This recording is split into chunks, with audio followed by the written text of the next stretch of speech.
Ready. The dictation is going to start after few seconds. For a long-standing insurgency that peaked in the early to mid 2000s, the war against Maoists has settled into some sort of pattern. Recently, the insurgents suffered a series of blows from paramilitary and police forces, which includes the killing of at least 29 Maoists in the Bastar region in Chhattisgarh on Tuesday, limited to the jungles of central India and in places of sparse trouble presence with a weaker presence of the developmental and welfare state relative to the rest of a country. The Maoists have been significantly demonized as a political ideological force with few talkers for their parties. The Communist Party of India under bracket Maoist ideology or visions of an alternative state. What they have retained, however, is an ability to target security forces evident in the killing of 22 paramilitary personnel in April 2021 and 10 Jawans in April 2023.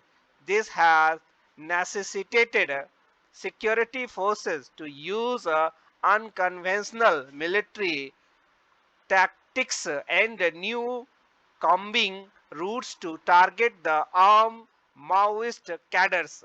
While these attacks weaken the military strength of the Maoist, they cannot cumulatives wipe out the threat of the insurgents as claimed by the union government. This is because the Maoists are in a difficult hilly terrain and have shown the ability to win over some discontented section of the tribal who are affected by the civil war.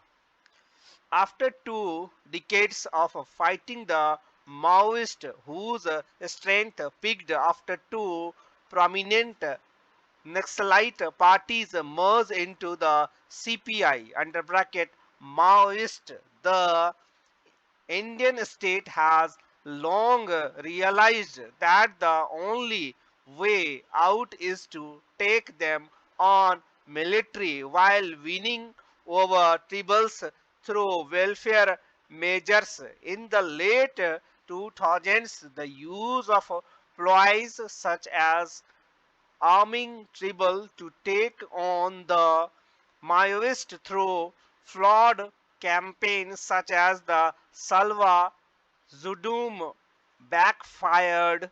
Later, in a change of tack, the reach of the welfare state and the bureaucracy gradually expanded into hitherto inaccessible areas in central India and helped negate Maoist propaganda about the Indian state being exploitative. Several tribal people tried of the welfare and violence refused to support the Maoist, leading the desertion in their rank in other states as well.